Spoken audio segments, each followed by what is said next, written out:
বিগত 4 বছরের চেয়ে 2025 সালে দারিদ্র্য সংখ্যা আরও বেড়ে গেছে।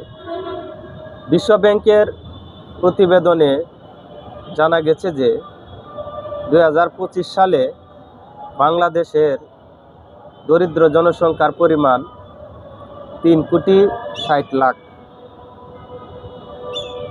যাই হোক, আশানুরূপ বিএনপি সরকারের নির্বাচনী ইশতেহারে প্রধানমন্ত্রী তারেক রহমান বলেছিলেন যে 4 কোটি ফ্যামিলি কার্ড বিতরণ করা হবে বাংলাদেশের দরিদ্রদের মাঝে।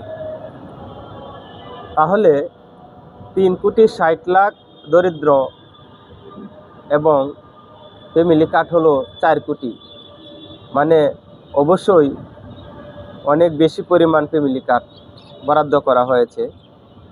যদি এই ফ্যামিলি কার্ড দরিদ্রদের মাঝে সঠিকভাবে বিতরণ করা হয়, মানে যারা সত্যিকারের গরিব, যদি স্বজনপ্রীতি না হয়, তাহলে অবশ্যই বাংলাদেশের জনগণ, গরিব জনগণরা অনেকটা উপকৃত হবে এবং তারা সামনের দিকে এগিয়ে যেতে পারবে।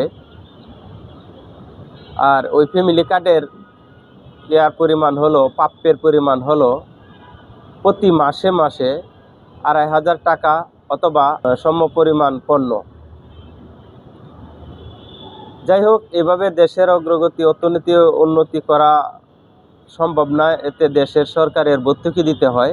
কিন্তু আমাদের দেশে জিনিসপত্রের মান যেভাবে বেড়ে চলেছে, সে কারণে উৎপাদন ক্ষমতা বৃদ্ধি করতে হবে, আমাদের উৎপাদন সক্ষমতা বৃদ্ধি করতে হবে, বেকার না রাখতে হবে, বেকার যেন না থাকে কেউ, এবং মূল্য যে বৃদ্ধি ঊর্ধ্বগতি এটা কমিয়ে আনতে হবে দেশের জনগণের জন্য।